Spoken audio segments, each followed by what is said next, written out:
the Durham Coast 20 years ago. Home to the biggest coal mine in Europe and to some of the worst coastline pollution in the world. This 12-kilometre stretch of beach was buried under no less than 2.5 million tonnes of colliery waste every year. In some places it was 10 metres deep, a no-go for man, animals, birds, and a massive threat to the flora which inhabited this extremely rare magnesium limestone outcrop, known locally as the beach banks. And thanks to 100 years of dumping colliery waste, the devastation extended 7 kilometres out to sea, a visual and environmental disaster of enormous proportions. Which is why today's pictures are truly remarkable.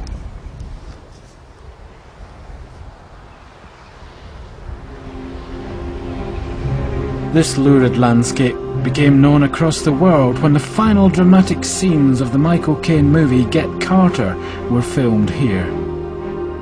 But for most local people, that was a rare glimpse. They simply didn't come here. All that changed when the 6 collieries on this stretch of coast closed. Their legacy was all too apparent.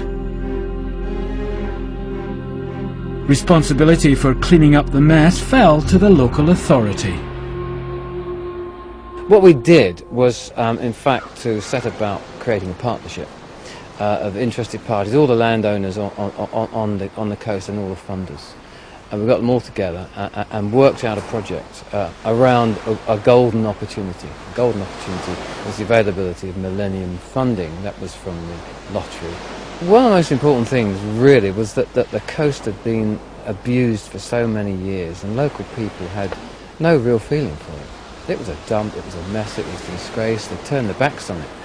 So what we had to do is turn that round so that people actually faced the coast, faced up to what it was and helped to bring it back to what it had been before the war. So that meant a lot of work with communities, a lot of involvement, engagement with them to get them involved in whatever ways they could. So at its heart it was really a community project. Once the cash was there, getting rid of the piled up waste was relatively easy. In July 1997 the bulldozers moved in.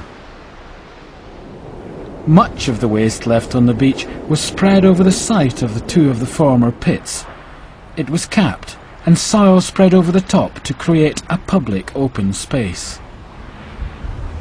While this was happening, the Turning the Tide partnership was talking to local communities to see what they wanted from their reclaimed beaches. And this is the result. 20 kilometres of footpath with links from all the main communities along the coast. 47 kilometres of cycleway, all part of the UK's national cycle network.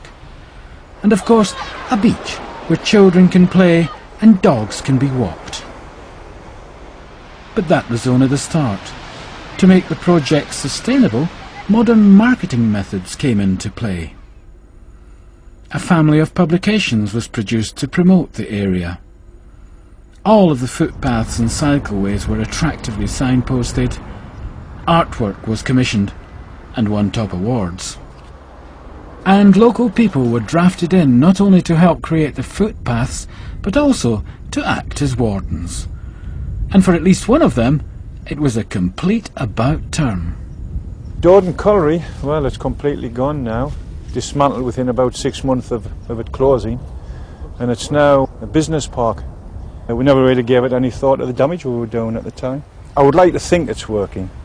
It's a multi-role really, it's not just one role. It's to manage the coast for its conservation value, which is extremely important. It's to manage it for its landscape. But I think something more important than that is to manage it for the local people, to get local people involved, back onto the coast again. For generations, they've turned their back on the coast because who wants to come down to a mucky beach? And so it's really through community involvement and education, certainly through the schools, is to get local people back onto the coast and enjoy it. But it's not just people who have benefited. This coast is a unique interface. Lying roughly halfway on the UK's eastern seaboard, it is where the flora and fauna of the south meets the flora and fauna of the north. These cliffs are absolutely unique in Britain. It's the only part of the British Isles where magnesian limestone outcrops on the sea, and it's the most unusual limestone laid down in something that resembles the current Australian barrier reef. And because the limestone is very poor substrate on which to grow, we have an absolutely unique flora growing on these cliffs, and the foreshore itself is an absolutely wonderful place for internationally important populations of birds. Mining has had a very significant effect on the Durham coast. The beaches, which are now starting to clean up at long last, were ugly black beaches for 100 years, and certainly not a wonderful area for wildlife. But fortunately, now that the beaches are cleaning, wildlife is returning to the foreshore. Now, this is a real Durham Coast speciality. This is a plant that one would expect really in the southern part of Britain, around London and the southeast. Here we are in the cold northeast of England, and we've got a rare southern plant. This is sawwort, which is a relative of black knapweed and thistle, but much rarer plant. And growing next to it, a type of carrot, Pepper saxifrage, with a rather peppery tasting leaf. Fascinating.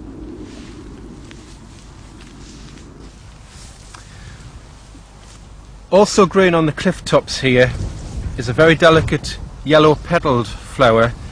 Looks a bit like a buttercup, but it's actually a little shrub called rock rose. And there's certainly good populations of rock rose all the way along the Durham coast, and that's very good news for a particularly rare butterfly known as the Durham argus, which is only found in this particular part of England. And the butterfly relies very heavily upon the rock rose as a food plant, and it lays its eggs on the leaves of the rock rose and nowhere else. So where you get rock rose, you're more than likely going to get the rare Durham argus butterfly. Quite a lot of land on the cliff tops has been bought for conservation purposes. So land has been taken out of intensive farming. There's no more insecticides, pesticides and fertilisers running onto the cliffs and destroying the vegetation. We now have a much more natural ecosystem here on the Durham coast. Turning the tide has created 255 acres of land to create habitats using seed taken from nearby farmland.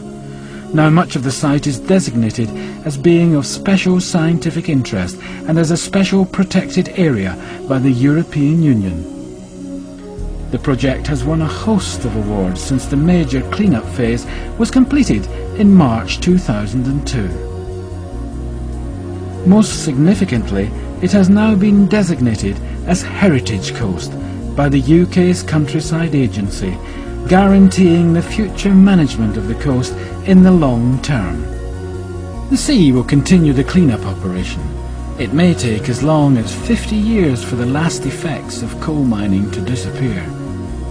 But, thanks to this partnership, the dramatic natural beauty, wildlife and plant life of this coast will be preserved and enhanced for future generations to enjoy.